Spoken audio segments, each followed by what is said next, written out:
Ada 3 alasan utama mengapa banyak bisnis tumbang di era digital saat ini. Apakah bisnis Anda rasanya lambat dan sulit berkembang di era digital saat ini? Atau apakah bisnis Anda dibangun berbasis pada produk atau value saja? Atau mungkin merasa bahwa Anda adalah perusahaan yang kreatif dan inovatif? Atau mungkin Anda berpikir bahwa bisnis Anda dibangun di era digital saat ini, artinya kekinian. Tapi yang menjadi pertanyaan adalah, mengapa belum berhasil bersaing di kompetisi saat ini atau bahkan bisa hilang ditelan zaman dan persaingan? Hal-hal penting inilah yang saya bahas pada video kali ini, maka pastikan Anda nonton hingga selesai agar mendapat informasi yang lengkap dan komprehensif. Bersama saya, Coach Wira, di program Digital Entrepreneur Marketing.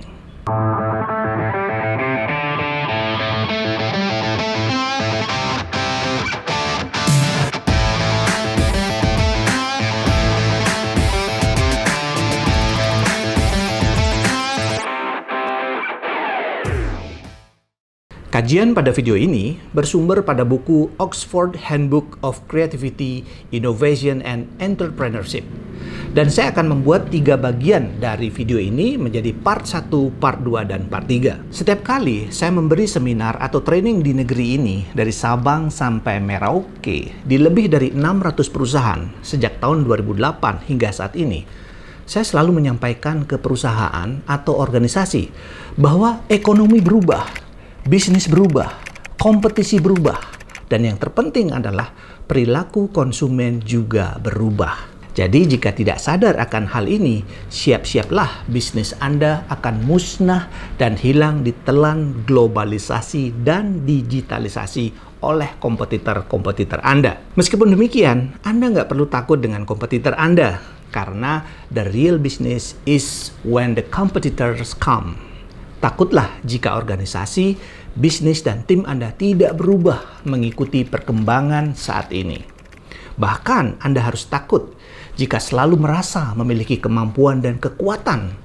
Karena saat ini, kekuatan masa lalu seringkali tidak relevan di tengah persaingan global saat ini. Sehingga seringkali kekuatan itu juga mengakibatkan Anda memiliki kelemahan secara otomatis. Kemampuan sebuah organisasi untuk berinovasi dan beradaptasi dengan perubahan lingkungan eksternal yang terjadi adalah kunci penting agar bisa survive atau bertahan. Berikut 3 alasan mengapa perusahaan stagnan dan sulit bersaing di era kompetisi digital saat ini. Pertama, masih menerapkan konsep product-based business. Artinya, mereka hanya fokus pada penciptaan produk saja lalu dijual ke konsumen. Mereka menciptakan produk sesuai dengan target pasar lalu dijual.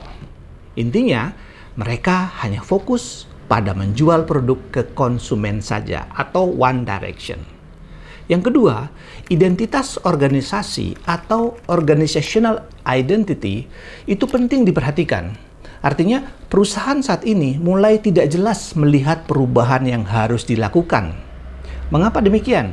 Persaingan yang semakin cepat dan bertumbuh setiap saat, pada tahap ini, perusahaan atau organisasi harus mampu menjelaskan 2 hal penting ini. Pertama, harus mampu menjelaskan how to define what business are. Jadi, bisnis Anda bergerak di bidang apa saat ini? Misalnya, Starbucks menjual kopi dengan store yang nyaman dan good service quality. Domino's Pizza mengusung pizza deliver expert. You got 30 minutes, sell more pizza, and have more fun. Approaching intersection. I've found a faster route. Turn right to save 26 seconds. At Domino's, we put pizza over everything. That's why we do everything to make sure you get a hot, great-tasting pizza every time. From handcrafting every pizza to fresh ingredients to fast delivery. Domino's, pizza over everything. Kemudian DJI, spesialisasi menjual drone, kamera gimbal, action kamera, dan kamera stabilization, dan lain-lain. Yang kedua, harus mampu menjelaskan what we do, yaitu tidak saja fokus pada core bisnis yang dijalankan, juga harus bertanya apa yang bisa dilakukan, kepada siapa bisnis ditargetkan, apa yang menjadi spesialisasi dan identitas yang ingin disampaikan kepada konsumen. Misalnya sebagai a professional tax consultant, agile company in digital innovation, guerrilla marketing company, web programming specialist, apps developer, property for retired person, bank for pension, education plan, dan lain-lain. Nah, dari dua hal inilah, yaitu how to define what business are dan what we do, bisa melahirkan creativity dan innovation. Seperti yang dilakukan Amazon di Amerika, mengirim produknya dengan menggunakan drones. Jika Anda pemilik bisnis, top leader, atau manajer, berikut beberapa hal yang harus diperhatikan. Pertama, bisnis Anda harus di-upgrade dari product-based business menjadi platform-based business model. Jadi, product-based business model yang hanya fokus menciptakan produk menjual ke konsumen saja, sekarang di-upgrade menjadi platform-based business model. Lalu, apa itu platform-based business model? Bisnis yang tidak saja menjual produk ke konsumen, tetapi lebih pada bisnis yang mulai mengelola multi-site platform bisnis yang memberikan dua sisi atau lebih, yang mampu menciptakan interaksi secara langsung di antara konsumen, produser, vendor, atau penyedia jasa lainnya, dan bahkan antar konsumen pun bisa terjadi interaksi yang sangat intensif. Marketplace bisa menjadi contoh sederhana dari multi-site platform business model. Mereka menghubungkan antara seller dan buyer. Seller berhubungan dengan vendor, seperti sistem payment yang terintegrasi atau jasa pengiriman. Jadi dari bisnis online menjadi bisnis offline lagi. Bahkan buyer atau konsumen bisa menjual produk di marketplace juga. Contoh lainnya adalah aplikasi Tinder yang mampu menghubungkan antara developer, pembuat aplikasi, dengan penyedia jasa aplikasi seperti Play Store dan App Store dengan konsumen mereka, dengan cara membuat aplikasi dating, sehingga terciptalah lebih dari 2 atau 3 hubungan di sini antara Tinder, Play Store, dan konsumen. Di antara konsumen juga bisa berinteraksi satu sama lainnya melalui aplikasi Tinder yang dibuat tersebut. Ini juga disebut dengan multi-site platform business model. Singkatnya, bisnis berbasis multi-site platform business model menjadi semakin relevan dalam ekonomi global dan persaingan saat ini. Apakah bisnis Anda siap bertransformasi di era digital? Contoh kedua, saya ingin menyampaikan tentang bisnis Amazon. Di tahun 1995, Amazon menjual buku melalui website ke seluruh customer mereka. Lalu di tahun 2000, tim dari Amazon melaunching Amazon sebagai marketplace. Nah, meskipun penjualan bukunya akhirnya menjadi menurun dan sedikit, tetapi Amazon mendapat lebih banyak royalti dari para buyers yang ikut jualan di marketplace Amazon itu sendiri. Dan sekarang, Amazon menyebut organisasinya atau organization identity-nya sebagai to be Earth's most customer-centric company where people can find and discover anything they want to buy online. Dan yang ketiga, lambat melakukan adaptasi dan shifting. Peran tim dan top leader memegang peran kunci dalam melakukan improvisasi produk, service, atau jasa pelengkap lainnya yang dibutuhkan oleh konsumen.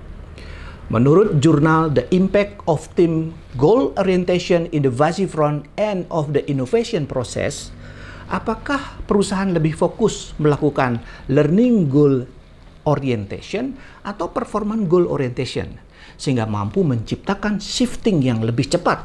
Apakah melakukan radical innovation atau increment innovation di dalam organisasi mereka?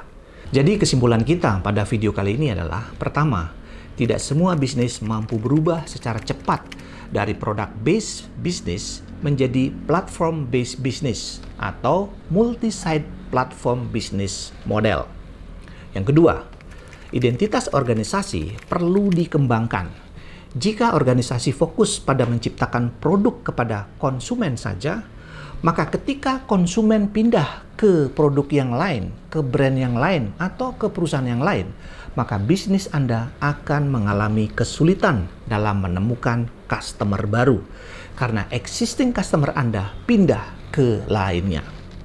Yang ketiga, temukan strategi membangun multi-site platform bisnis model bagi organisasi atau perusahaan Anda. Yang keempat, kreativitas sangat penting untuk menciptakan inovasi. Tetapi, kreativitas yang tidak sesuai dengan identitas organisasi bisa menjadi pisau bermata dua. Misalnya, Anda menjual produk perbankan, namun tim Anda selalu menawarkan produk asuransi. Jadi, harus selaras dan terintegrasi dengan baik. Yang kelima, bangunlah brand yang kuat, sehingga produk bisnis Anda selalu menjadi top of mind dari konsumen, sehingga brand loyalty dan brand association semakin kuat melekat di benak konsumen agar mereka semakin loyal jadinya.